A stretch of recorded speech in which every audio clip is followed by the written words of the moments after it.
আমি রোজা নিষিদ্ধ সবাই জানে এবং জেনে শুনে রোজার দিন তো আর এগুলো করা যাবে না।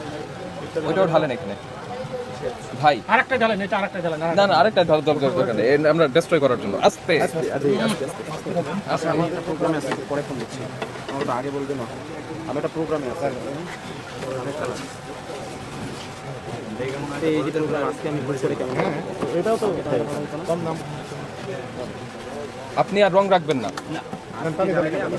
বাকি পানিগুলো দিয়ে দেন।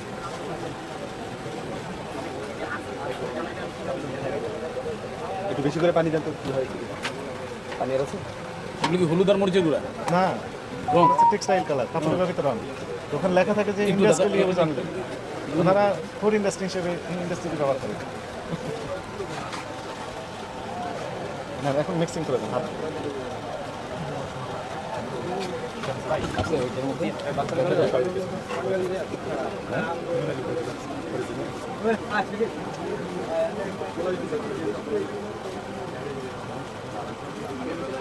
ওই যে বলতেছে হাজার পাওয়ার রং দিয়ে কাজটা কি? গামছায় রং করে, সেই গামছা ছিঁড়ে যাওয়ার আগ পর্যন্ত সেই গামছা থেকে রং ওঠে, ঠিক না? তো সেই জিনিস আপনি যদি খাওয়ায় দেন তাহলে মানুষের কিডনিতে সমস্যা হবে, লিভারে সমস্যা হবে, তার ক্যান্সার পর্যন্ত হতে পারে। কি দরকার আছে? আপনি কেন করবেন এটা? আপনার কাছ থেকে নিয়ে যাবে কারা জানেন? এই যে ফুটপাতে যারা ইফতার বিক্রি করে তারা নিয়ে যাবে যে 5 টাকা দেন, জিলাপির মধ্যে দেই, বুন্দিয়ার মধ্যে দেই। পেঁয়াজের সাথে দিলে চটচট হয়ে তবে আপনি কিন্তু নিরাপদ না। আপনি যখনই এটা বিক্রি করবেন তাকে সেই বুন্দিয়া কোনো না কোনোভাবে আপনার আত্মীয় স্বজনই খাবে। আপনার ছেলে মেয়ে কিনে একটা করতে পারে। এগুলো বিষ। আমরা বলে গেলাম আপনাকে এগুলি বিষ, এগুলি আর কখনো রাখবেন না। যেটার মধ্যে পরিষ্কারভাবে কৌটার মধ্যে বলা থাকবে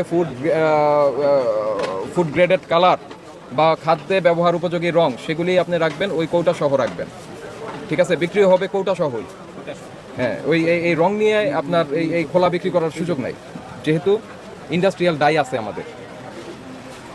স্যার চলেন। স্যার, ওই যে ভোক্তাদের জন্য ওনাদের দায় দায়িত্ব আছে না?